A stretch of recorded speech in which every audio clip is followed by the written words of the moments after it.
Okay, so all the transistors up on the top are PNP devices. The ones on the bottom are NPN devices. And what we've got here is, this is A input, that's the A input, that's the B input, and we've got a B input over there. Everybody all right with that? If I got it drawn correctly? Okay. So what do you have to do to an NMOS device to turn it on?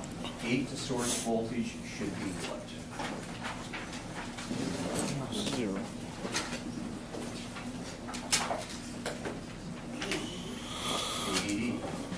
Okay. Turn it off. You want the gate to source. Well, let's label on one of these guys. Where's the drain, source, and gate just on that bottom device? This guy? Gate. This guy? Drain. This guy? Source.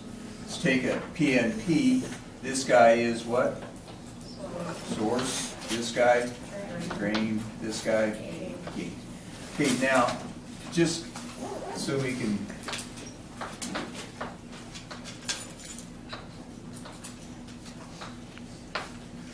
this is the nomenclature for an NMOS device.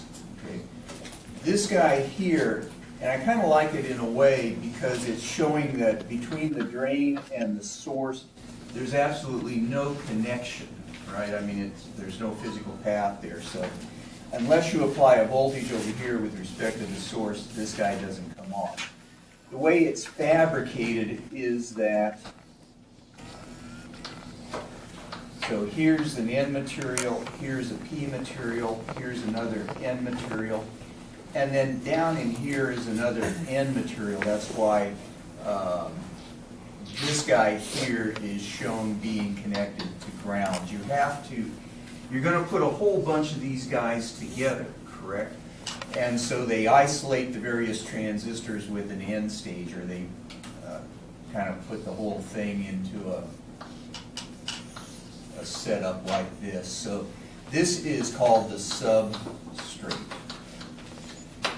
And that's why in that symbol it's shown like that. But, you know, I don't care what symbol you use. All right, so what are our four possibilities for A and B? 0, 0, 0, 1, 1, 0, 1, 1. And of course, 1 corresponds to what? ADD, and 0 to ground, remember? So on these physical gates, it's a voltage that we're going to use to represent logic levels 1 and 0. There are certainly some gates out there that use current as the physical entity. We're using voltage here. All right, so let's go ahead and list our inputs.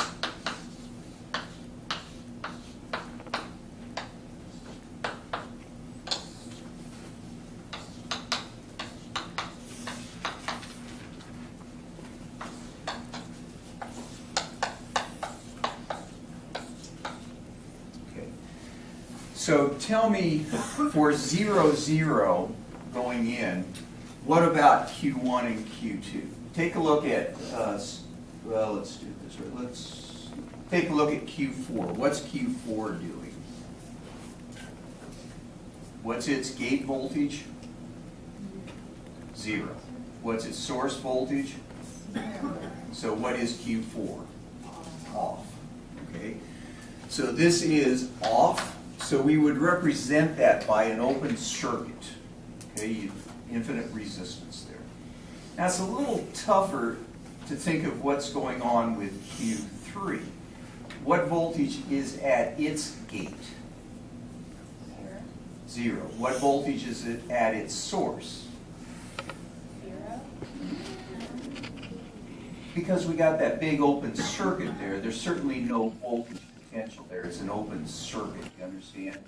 But there's still not enough voltage to turn it on. So you could think of it as no voltage because it's an open circuit below it. You see down here, that guy's open, right? Okay, so Q3 is off. Now what about the Q1 up there? What's its gate voltage? 0. And its source voltage? VDD. So therefore it is on. Okay, so on. How about Q2? On. Okay, so what does that give you from, if you replace these guys by 400 ohm resistors, correct? You'll have from VDD to this point a 400 ohm resistor and another 400 ohm resistor. What kind of impedance do you see looking that way? Remember what that is? That's what? Glass. This is an open circuit, right? Now essentially it's a capacitor that you got to charge up a little bit, but there's no current flow in there. So what voltage, and what's from here to here? Big open circuit, right? So what voltage should we have here? VDD, all right? If we got VDD here, what's going to be Q5, on or off? Off. Q6? On. Okay. So Q6 is on. This guy is off. So we've got a 400 ohm resistor from the output down to ground and an open circuit going up to VDD, right? So what voltage are we going to have there? 0 volts. And hence logic level 0 out. So 0, 0 in gives us 0 volts out. Doing okay? Let's take a look at this one here now. 0, 1. So what is our Q4?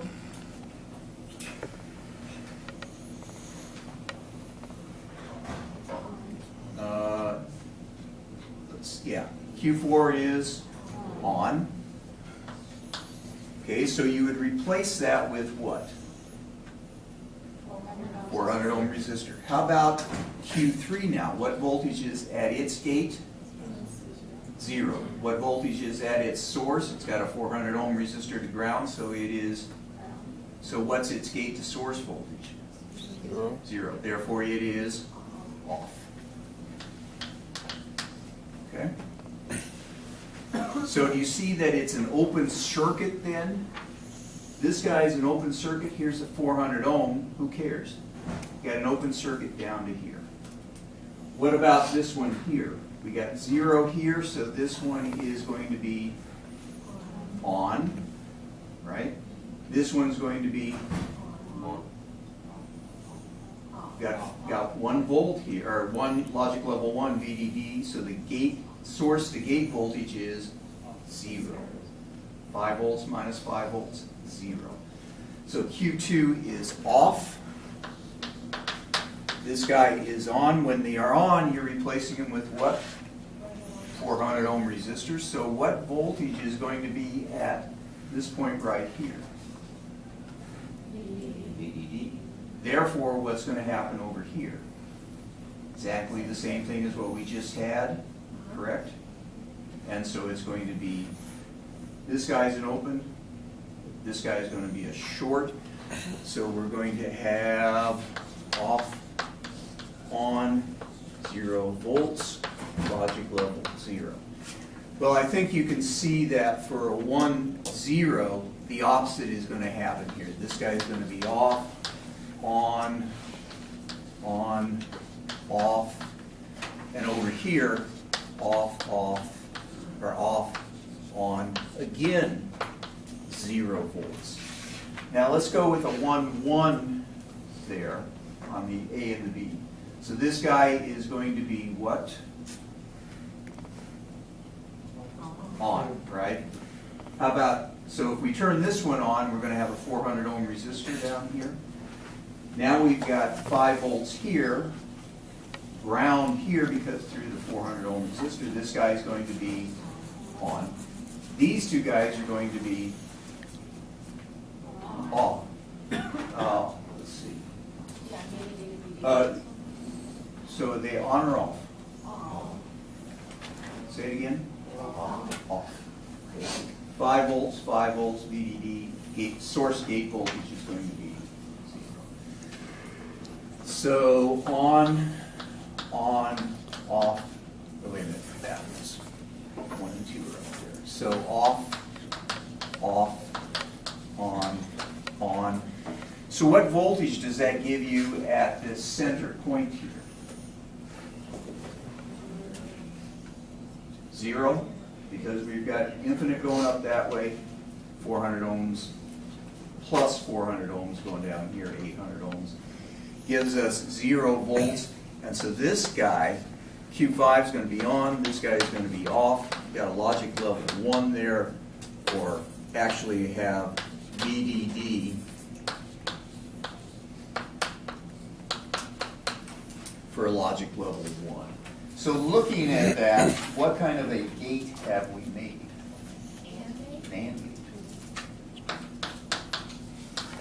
Which ironically was not a choice. I think you put NOR twice. You got all gates possible. It's an AND gate, yes. What if you like wrote it separately because it was technically a NAND gate and an invert gate component? Well, of course it is. Okay. I mean, do you understand? I mean, this guy here is the invert gate here. So you've got an AND gate here, followed by an invert giving you an AND. Is that okay?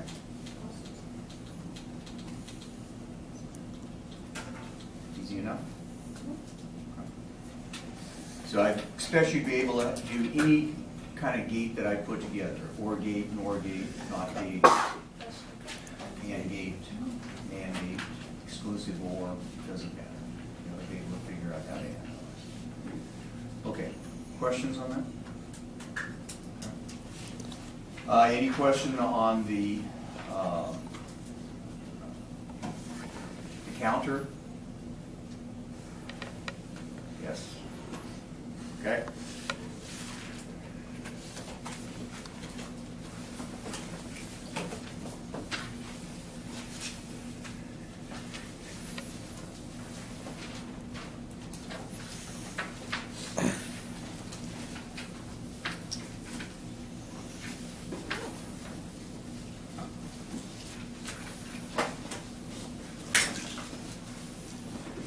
So let's go with the JK flip-flop here.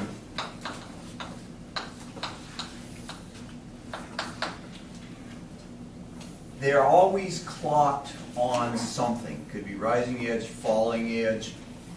On the JK, if there's no bar or a circle means a negation. Okay, you notice that that first one did not have the clock gated. So we'll assume that the first one is going to flip on the rising edge, and then the other ones, because of the clock having that little circle, will be falling edge. So 0, 0, 0, 1, 1, 0, 1, 1. For 0, 0 in, what's Qn plus 1? In other words, right at the clocking, we take a look at what the J and the K inputs are going to do, or are, and then we see what comes out. For 0, 0, what's the Qn plus 1 state? Qn. I started it. Yeah. So, okay. So Qn. And this is typically the way that you see it. 0, 1. In other words, the K corresponds to the reset. So the Qn plus 1 state is going to be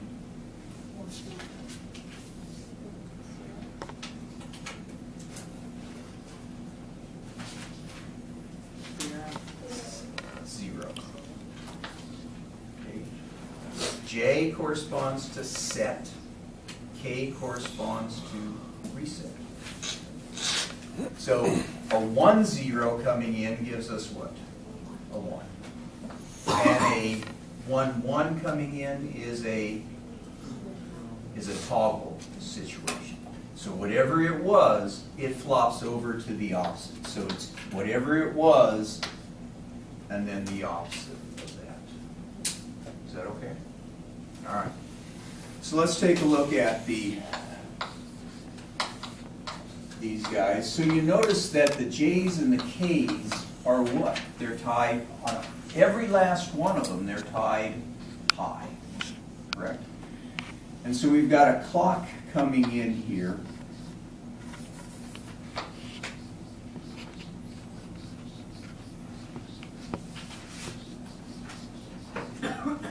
Okay, the Q and the, out of that one, comes in and it goes to the clock on the next one. And once again, its J's and K's are tied high. So every time one of these things gets a clocking event, it switches stated toggles. Doing okay? All right. So let's see what's going on with, we'll call this Q naught. This is going to be Q1. So let's see what's going on with, and we're going to assume that the Q naught, Q1, Q2, Q3, these are all at, that these are all at the 0 state. Okay. Yeah. The Q and Q bar flipped, I don't know if that actually has any relevance in what we're going to be doing. But it's- It does. Okay.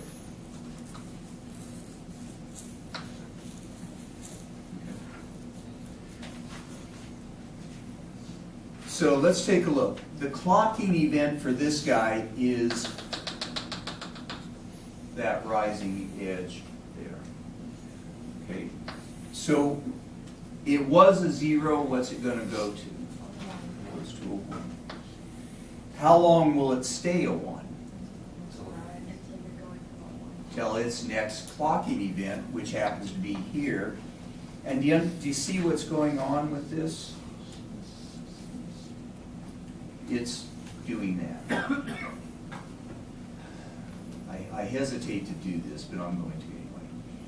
If this frequency happens to be at 1 kilohertz, what's this frequency? Oh, fantastic. You guys are awake this morning. You understand that it divided it in what? In half. Okay. All right.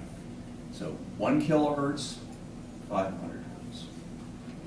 Gigahertz, 500 megahertz. Okay. Now, take a look at Q1. When can it change?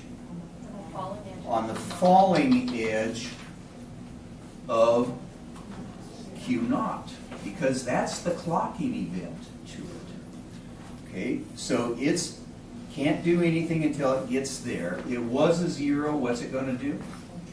Go to a 1. How long will it stay a 1? To the falling edge. So if this is at a kilohertz, 500 hertz, what's this guy? 250. Excellent. What about this one here now? Falling edge of Q1. So it can't